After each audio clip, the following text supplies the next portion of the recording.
Welcome back. We are here with Haylee from Duck Truck Delivery. Haylee, thanks for coming on the podcast today. I appreciate it. Hi, thanks for having me. Of course, yeah. Very, very honored to be your first podcast. I'm very, very excited to have you tell your story and just your journey of your new business. So thank you for coming on, and I'm excited to, dive into it. Sounds good to me. Yeah. So can you kind of walk us through how people can place an order on your platform? Yes. Okay. So, I actually just bought. Oh my goodness, this is not gonna let me flip my camera now. No, it does not let you flip it. Nope, it would before. It's not gonna let me now. I can put B-roll. If you just like talk about it, like I can pop Okay. stuff up like on the screen. Okay. So I just bought my own domain. So you can just go to ducktruckdelivery.com and it will take you to the website. You can also download the Dumpling app and you can search for me in the zip code search. So when you get on there on the website, if you're ordering off the website and not the app, you would just hit shop on web and then there will be a shopping list part and it says start order and you would just click the start order button and then you will scroll and pick a store.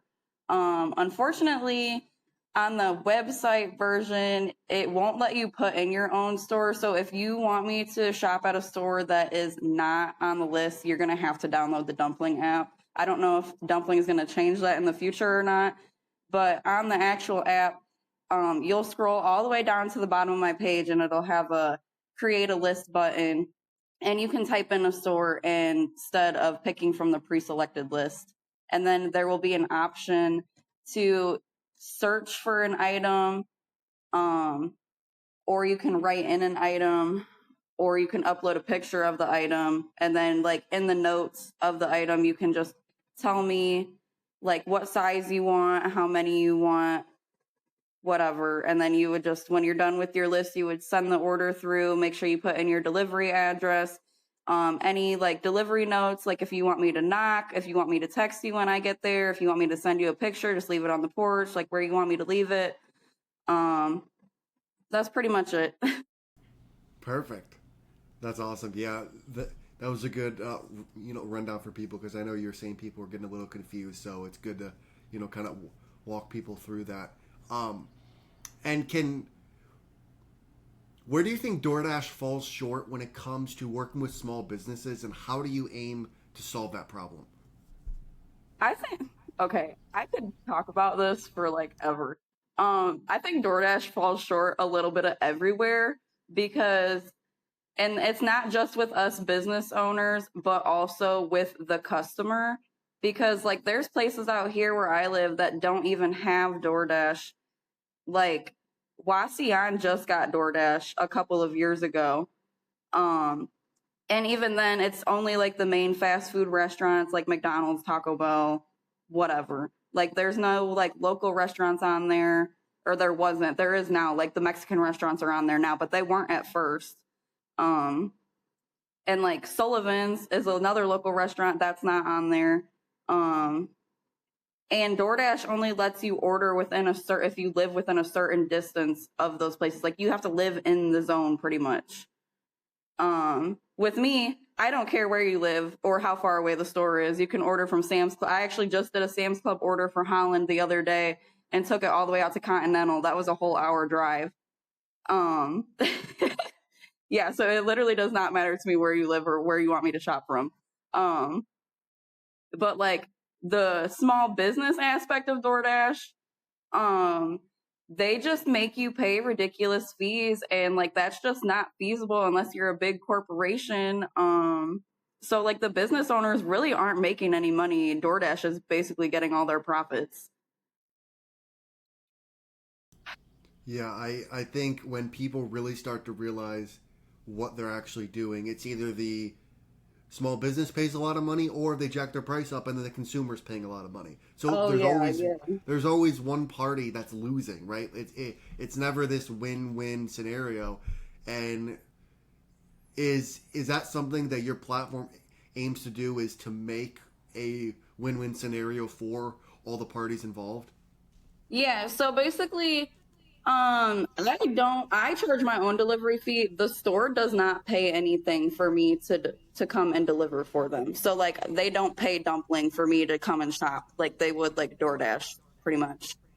Um, and then the customer pays the delivery fee, and then instead of getting all the markup prices, because DoorDash is legally allowed to mark up 30% of their prices, which I think is ridiculous. Um, but you get all the in-store prices. I try to save people as much money as possible. So if I see a coupon or something, like I'll use that and I'll let the customer know, like, hey, this is on sale. Hey, this is on sale. Even if it's a different brand, like, the girl that I shopped for at Sam's Club, she wanted like Dixie paper plates, but the Sam's Club brand was like $2 cheaper for like 20 more plates. And I was like, do you want these instead? And she's like, yes, give me those. So it sounds like when you're shopping for your customers, you take that extra step or even that extra time to make sure that they're getting the best deals, getting the best products, and really getting the best experience when they're going through your service. Oh yeah, I text my customers like the whole entire time, and my customers will tell you that because I could literally like scroll through my messages, and it's just me asking them like, because most of the time either they don't have it at that store or they just don't have it in stock, so then I have to find a substitution. So I normally either send them a picture of what they do have and have them tell me what they want instead, or they'll just be like, it's fine, I don't need it. But one of the girls that I do shop for, because she's ordered from me a couple of times, and she buys mostly organic stuff, and I know she buys mostly organic stuff because I pay attention to that.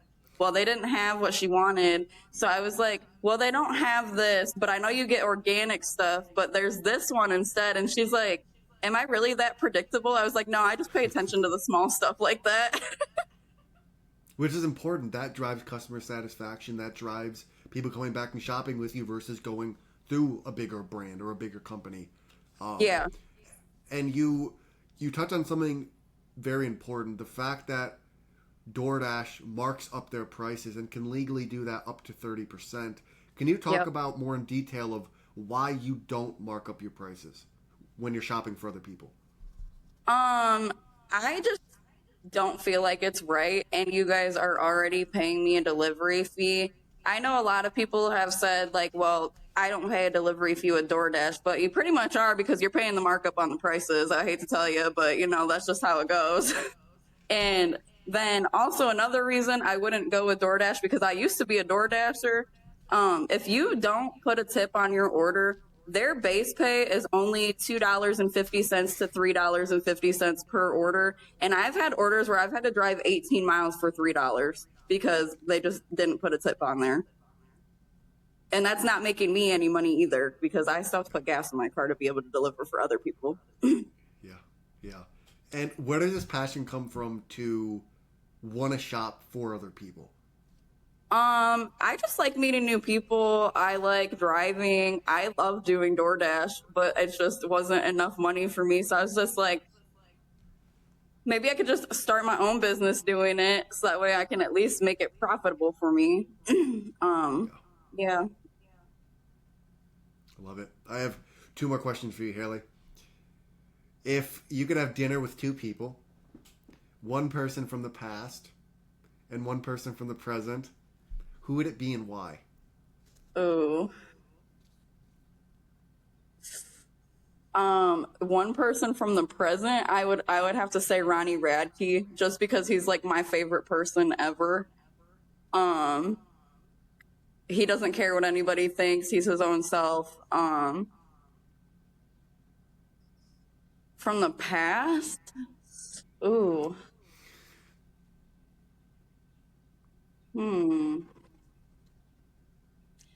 I don't know. I would have to think about that one, because First one that comes to mind. the first one that comes to mind. I want to talk to FDR, I think, because I just want to know like how he managed to get 4 presidential terms and what he did to achieve that success, I guess. You are it. It is very very interesting when you kind of dive back into history and what would one thing what would one thing you would want to ask him besides obviously stuff about the terms. Um, I guess just how I want to know like how much more exhausting it was to be president back then than compared to today. Because obviously they didn't have social media, so like Yeah, how did that work? yeah, yeah. I have one more question for you. Why did you decide to partner with us and offer the discounts? I think I love saving people money. Um, so like, I think it's a great way for my customers to be able to save money, but also not breaking my bank at the same time. And I know everybody else likes to save money, so I figured why not. Yeah, and I think our companies are aligned in the sense of we see the issue with these bigger conglomerate type companies destroying small businesses and taking all their money.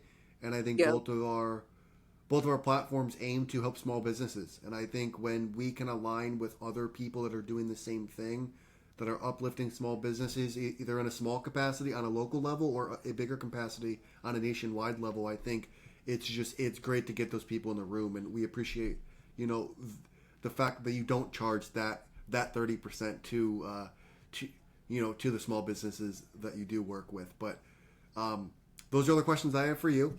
How can people find you? And what is one thing you want to leave people with? Um, the one thing I want to leave people with is be the change you want to see in the world. That's probably one of my favorite sayings. Just be the person that you want the world to be. Like the world's a terrible place most of the time. I've met some pretty good people. So just be the change you want to see in the world. You can find me. I just made an Instagram page last night, but I also have a Facebook page. Just look up Duck Truck Delivery, um, and you can message me on there.